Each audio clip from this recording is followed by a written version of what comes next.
So today is an extremely special day. I really have the honor of speaking with Lara Barnes. Lara, you have had such a rich and impactful career in customer success, and it's really going to be an honor to talk to you a little bit today to learn some of your wisdom.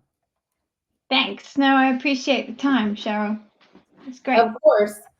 And so before we, get into the main topic and the importance of customer success and also why it's, important now more than ever, can you share with us a little bit about yourself and how you got interested in customer success and how you really got interested in climbing to the pinnacle as you're searching for a chief customer success role?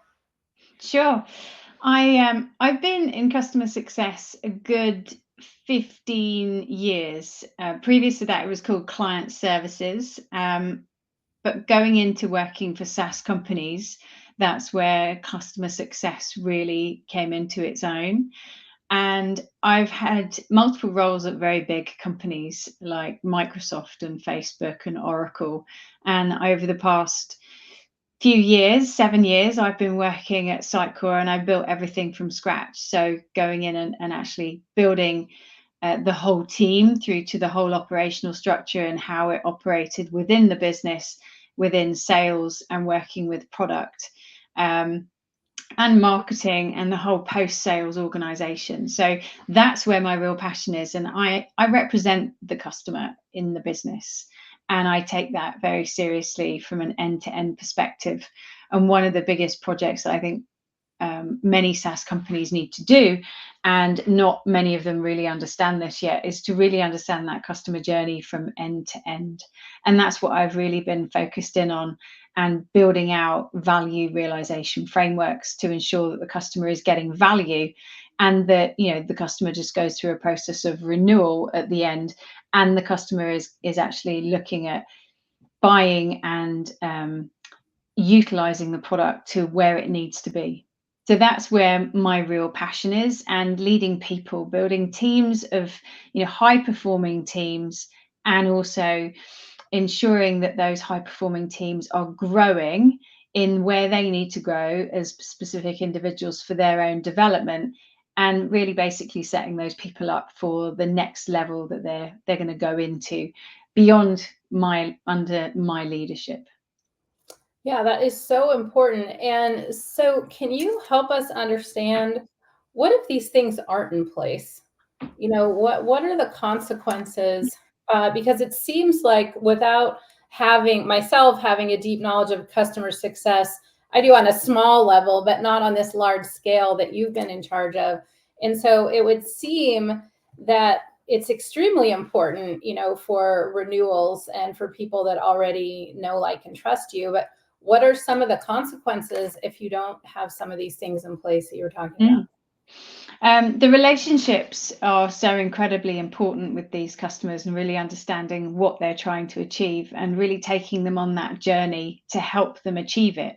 So if you're not taking that customer on a journey and you don't have the relevant information there for them to utilize how to use the product and how to get the best out of it, they're not going to be getting value. So therefore that ends up in a position where they start looking around at your competitors and they churn. So if you're not able to hold on to your customers and you're not providing them with what they require, then that's when the business starts to really see a huge impact, because you're losing customers that are very expensive to acquire in out the bottom of the funnel. And what you need to be doing is, in a SaaS business, it's about the retention and growth of those customers and holding on to those customers, as well as bringing in the new customers. So, over the period of time that I've been there, it's been about the level of growth and ensuring that those customers are they're getting what they need, but they're also growing overall. And that was one of the mandates, as well as the retention and the growth. So whether it comes to the gross retention value and the net retention of those customers, those are the metrics that we're really focusing in on, as well as you've got to drive happy customers that help you sell more. So that's the advocacy and ensuring what are those metrics that you're looking for. That's, looking for your NPS, your CSAT, and your renewal rate. Those are the things that we were really most focused on, and helping the sales team with the growth. So ensuring that we're constantly in there looking at those customers with a success plan that we're following, but we're also looking at how we can help grow those customers for the sales team to go in and sell more to them. But that really comes down to, is the customer getting value? And that's our job. If the customer's not getting value, they're not going to buy more and they're not going to renew. So that's the job of a customer success manager. Yeah, so it seemed like it's even more in depth than I thought, as far as, you were mentioning relationships with the customers, but it seems like there's important relationships, internal relationships with the sales team as well. And it also seems like the bigger the company, the bigger the fallout if you don't have these things in place, or if your existing customers start going to competitors. So thank you for explaining that. And so in full transparency, you and I have been working together for the last 6 months or so. Yeah. And so you were already successful, already confident, already a lot of things before, you and I crossed paths. But what do you think has changed, or what is the transformation that you've seen in the last 6 months? I think working with you has just helped me unlock that next level, to take me to that next level of impact. And you came into my life when I needed it. And I do believe in consequences, those kind of coincidences. And I believe that you did come into my life when I really needed you. You really helped me because you helped me with the clarity. I was in a role, I'd been in it a long time. Every year we'd iterated, every year we'd hit targets, and we'd successfully developed. And I was on a great path. I was on a great trajectory. I'd climbed from senior director to VP to SVP, and I was on an incredible path. And I had great sponsorship within the business, and I had lots of incredible relationships, and I built a phenomenal team. But I had sat there around about the time, a few months before, and I'd kind of questioned myself.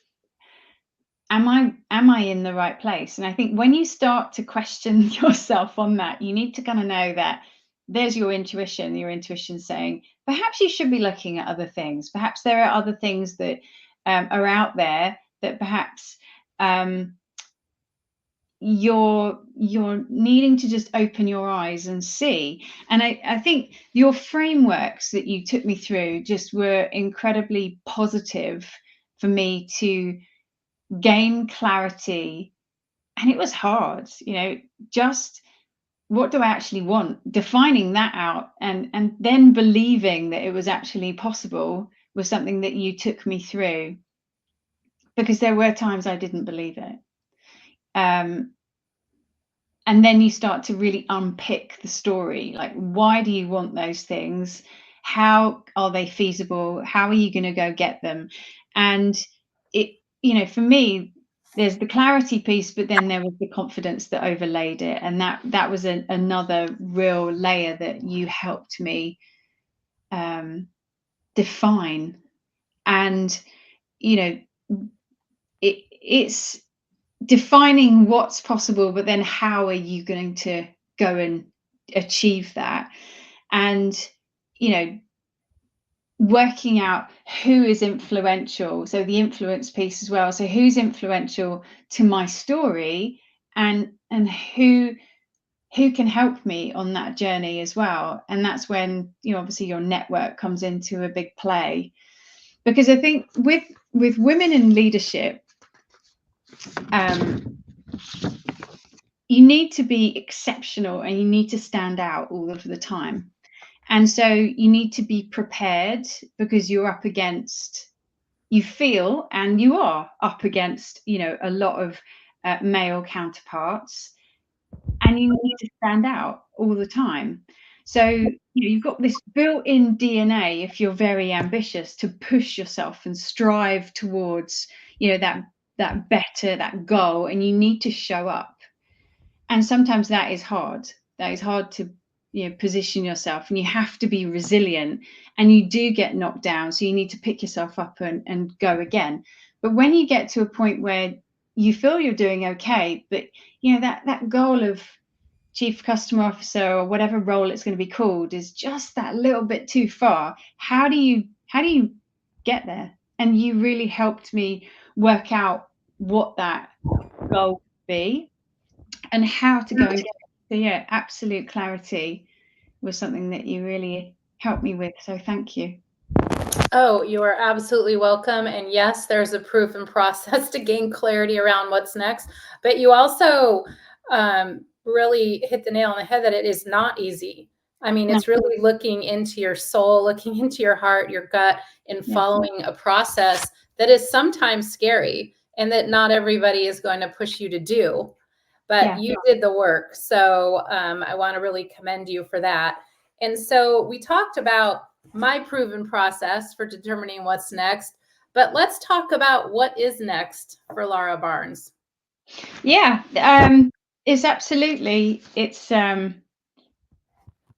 that I understand what I want, it's about embracing it and really going for the goal. So I needed that mental toughness and support to help me. And I needed to ensure that where I want to go is the goal, right? So there's a lot of thinking, there was a lot of journaling, there was a lot of writing out what I wanted. I must have written out what I wanted, I don't know, 10 times at least, in different ways, in different books and journal books and different bits of paper. But what I am looking for is my next senior leadership role. I want to go in and do it again, have an impact, build a great team. I don't mind what that job is called, and I want to take a business from one level to the next, and that's what I'm really good at. I'm really good at change management, and I'm really good at bringing people with me, setting a clear strategic goal and going and achieving that goal. Whether it's driving to a revenue number, building a team, or helping an incumbent team understand where they need to go and how they need to do it and train those individuals, coach and mentor them, or even a huge change management role. Those are the things that I really gravitate towards, and I know I have impact, and I've done them before, and I know how to actually do that. So that's the next thing. That's what I'm really looking for. And, it gets me really excited to think about the opportunity ahead of me now and what I can go and do for another business. Yeah, it's really powerful now that you are crystal clear when you combine that passion with that clarity with your expertise. Yeah. It's going to be amazing. And wherever that ends up, they will be lucky to have you. Thanks. Thank you very much. And so one last question. Most recently, we've moved from my Fearless Female Leadership Framework to certified high performance coaching. So we switched gears of sorts, and we've been focusing on building courage, even more courage, your productivity, deeper level of influence, but also energy. So it's really about creating sustainable high performance. So how has that impacted you? Wow. I mean, the courage piece, I think, just look at my LinkedIn profile. I'd never have put myself out there to have the courage to do videos and get online as much as now. And I think it's because of I now understand what I'm good at, because I understand where I add value and what my level of expertise is. You just said it. It comes down to then how can I give more of me and show individuals what I'm about and how I can contribute. And I think the level of courage from my side over the past 6 months, I've gone through quite a huge change at work. And as I said, you came into my life when I needed you. That change has I've needed the level of courage that you have helped guide me towards with the tools and the worksheets in order to help define that out, in order for me to step into some bigger shoes and say, right, it's time. I do want a new role. So And then, that's, go on. sorry, go ahead. Well, the level of productivity is about defining what you're going to do. How are you going to do it? So, those specific goals daily in order for you to actually get there.